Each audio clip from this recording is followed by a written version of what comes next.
हमारे साथ में बातचीत करने के लिए आचार्य महामंडलेश्वर कैलाशानंद गिरी जी महाराज हैं। बसंत पंचमी आ रही है, अमृत स्नान, और ये माना जाता है कि आखिरी स्नान आप लोगों का होता है ये महाकुंभ में। किस तरीके से और कितना ज़्यादा इसका महत्व होता है? क्या नाम है आपका? रवि सिंह रवि बाबू। जी। बसंत पंचमी क्योंकि 3 शाही स्नान होते हैं, जी। तो 3 अमृत राजसी शाही स्नान, मकर संक्रांति, मौनी अमावस्या और बसंत पंचमी। बसंत पंचमी का जो स्नान है वो हमारा आखिरी स्नान है जी। अखाड़ों का।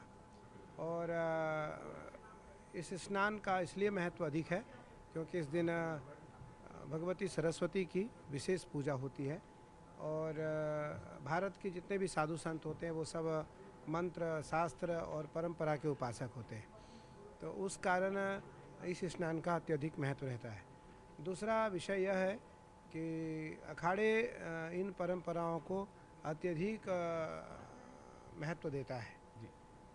अत्यधिक महत्व देता है। और अखाड़ों के जो राजसी शाही स्नान है, अमृत राजसी शाही स्नान है, उन स्नानों को लेकर के अखाड़ा अत्यधिक तत्पर रहता है। जी।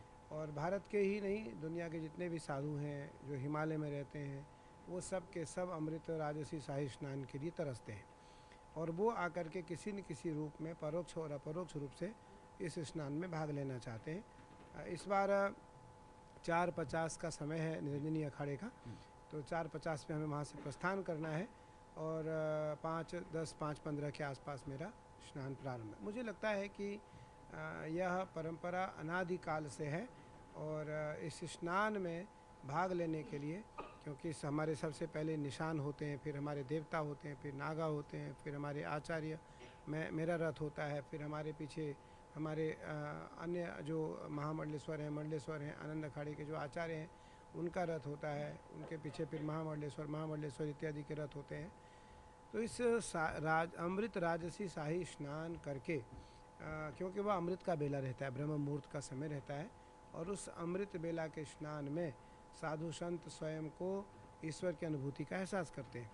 और आचार्य के द्वारा अखाड़े की जो निशान है, अखाड़े के जो हमारे देवता हैं, हमारे अखाड़े के जो राजसी निशान हैं, उनका पूजन होता है, उनका अभिषेक होता है। उसके बाद आचार्य के साथ हजारों लाखों हमारे नागा साधु सन्यासी डुबकी लगाते हैं। इस अमृत राजसी स्नान को लेकर के देव भी तरसते हैं। प्रमाण यह आता है कि देवता भी तरसते हैं, और उस कारण इस अमृत राजसी शाही स्नान का महत्व अत्यधिक महत्व है। एक यहाँ पर कुछ एक भगदड़ की घटनाएं आई जिसमें कई लोग घायल हुए, कुछ लोगों की डेथ भी हुई, निधन हुआ। उसके बाद क्या उत्साह में किसी भी तरीके की आपको लगता है कि साधु संतों में या नागा साधुओं में किसी भी तरीके की कोई कमी या दिख रही है आपको? नहीं, उत्साह में कमी तो है। अच्छा। उत्साह में तो कमी है, क्योंकि 29 का जो हमारा स्नान हुआ वो सांकेतिक स्नान हुआ। अच्छा। सांकेतिक स्नान हुआ, और हमने एक केवल परंपरा को ध्यान में रखते हुए, क्योंकि हमारे लिए सबसे महत्वपूर्ण हमारी जनता रखती है, और जो हमारी भारतीय सनातनी है, भारतीय धर्मावलंबी हैं, सनातन धर्मावलंबी हैं, वो हमारे लिए अत्यधिक महत्व रखते हैं। उन्हीं के कारण मेरी पूजा होती है। आज निरंजनी के आचार्य और कैलाशानंद गिरी के महादेव की सेवा के कारण आज करोड़ों के लोग हमारे अनुयायी हैं पूरी दुनिया में। वो सभी सनातनी हैं, सभी सनातनी हैं, उसमें गैर सनातनी कोई नहीं है। तो उस कारण हमें लगता है कि हमारी प्रथम प्राथमिकता हमारे लिए हमारी जनता रहती है, हमारे लिए हमारी श्रद्धालु रहते हैं, हमारे लिए हमारे श्रद्धालु रहते हैं। और श्रद्धालुओं के हित के लिए साधु संत तप करते हैं, श्रद्धालुओं के हित के लिए साधु संत जप और तप करते, तपस्या करते। तो निस्संदेह जो उत्साह हमारे अंदर था वो तो नहीं है अब। जी। वो नहीं है, क्योंकि एक जाने गई हो, 2 गई हो या 10 घायल हुए हों, महत्व उसका नहीं है। महत्व इसका है कि जो यात्री दूर से आए, दूर दराज से आए, अलग अलग राज्यों से आए, उनको किसी न किसी प्रकार की कठिनाइयों का सामना करना पड़ा, लेकिन उसमें सरकार का और साधु संतों का कोई दोष नहीं है। इसलिए दोष नहीं है क्योंकि अत्यधिक भीड़ होने के कारण, भीड़ असीमित अपरिमित भीड़ हुई, असंख्य भीड़ हुई। अभी मैं अखाड़े में बैठा था तो मेला एसपी और अखाड़ा एसपी मेरे पास बैठे थे, अखाड़ा सीईओ बैठे थे। तो यही बात हुई कि स्वामी जी 5-7 करोड़ नहीं, 8-10 करोड़ के करीब लोग थे। तो उस परिस्थिति में सामान्यतः जो भगदड़ हुई वो किसी न किसी कारणवश हुई। हुँ। और मुझे लगता है कि उसके लिए अखाड़ा परिषद और अखाड़ा और आचार्य खेद प्रकट करता है। मैं सबसे पहले उस दिन जब 29 को सांकेतिक रूप से अपने अखाड़े को लेकर के गया स्नान कराने, तो सबसे पहले हमने उनके लिए श्रद्धांजलि दिया, उनके लिए हमने जलांजलि दिया, जो हताहत हुए, जो नहीं रहे। क्योंकि अगर हमारी सनातन धर्मावलंबी ही स्वस्थ नहीं रहेंगे तो साधु संत क्या करेगा। साधु संतों की तो सेवा सनातनियों के धर्मावलंबियों के कारण है। आज हमारी जो पूजा है, हमारी जो मान्यता है, हमें जो मानते हैं, हमारे प्रति श्रद्धा रखते हैं, हमारे प्रति समर्पण रखते हैं, आज कम से कम 30,000 लोग हमारे शिविर में भोजन करते हैं। उसमें हमारे रिलायंस का भी बहुत बड़ा योगदान है और रिलायंस के द्वारा यह भोजन चल रहा है। हमारे अन्न क्षेत्र को रिलायंस ने स्पॉन्सर किया है और रिलायंस के तत्वाधान में आदरणीय मुकेश अंबानी जी का जो एक रिलायंस कंपनी है, उसमें अनंत हमारे बिल्कुल प्रिय हैं, हमारे शिष्य भी हैं, हमारे छोटे भाई जैसे भी हैं वो। तो उनके कारण आज 30,000 लोग हमारे शिविर में नित्य भोजन करते हैं।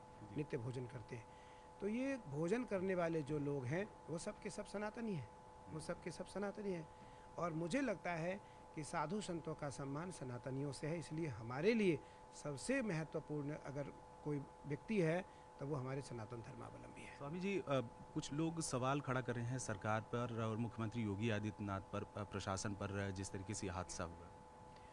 आ, भैया देखो, ये तो अंगुली उठाने का विषय है, किसी को कोई रोक नहीं सकता है। वाणी के ऊपर तो कभी किसी का नियंत्रण बहुत रहा नहीं।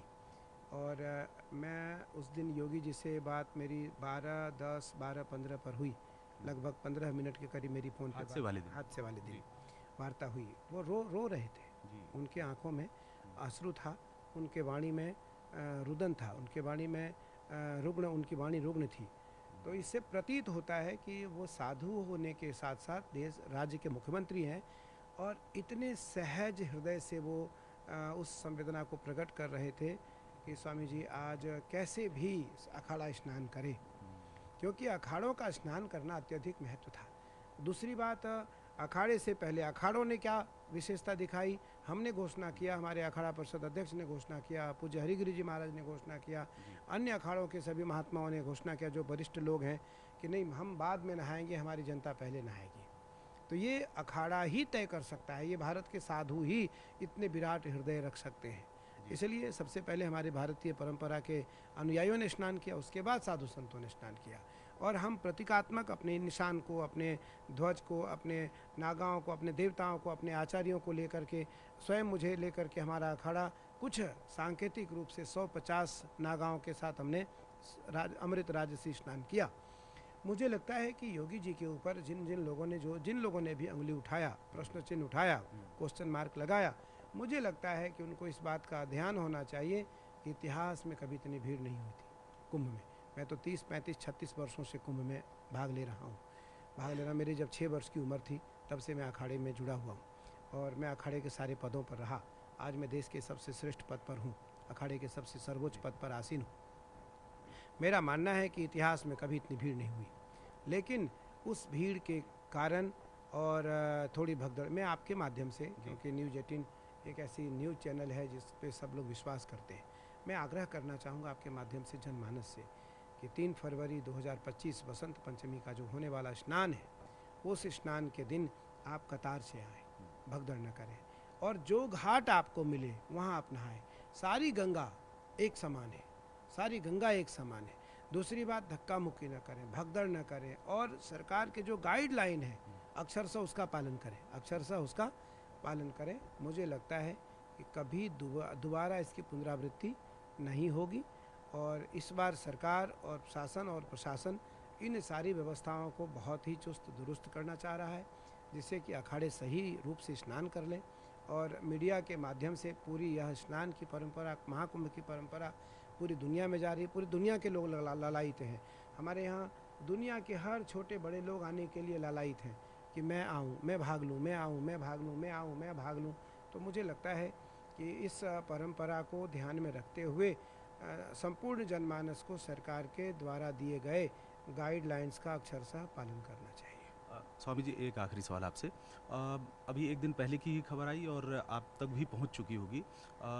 आचार्य महामंडलेश्वर लक्ष्मी नारायण त्रिपाठी को लेकर है कि उनको उनके पद से हटाने के लिए एक फाउंडर मेंबर भी आए किन्नर अखाड़े के, उन्होंने कहा कि हमने तो पद से मुक्त कर दिया। तो उसको लेकर बड़ा विवाद हो रहा है कि आखिर में ममता कुलकर्णी को क्यों महामंडलेश्वर बनाया गया। हाँ, मुझे लगता है आचार्य का ये विषय नहीं है। जी। अखाड़ा परिषद अध्यक्ष ने इस पे बयान दे दिया है, जी। उनका बयान आ गया है। मैंने अभी उन्होंने मुझे बताया। जी।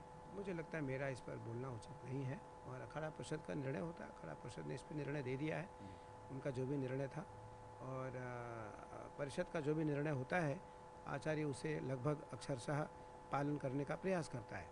तो इसलिए आचार्य का इस पर किसी प्रकार कोई टिप्पणी ना हो, और इस पर अखाड़ा परिषद की टिप्पणी आ चुकी है।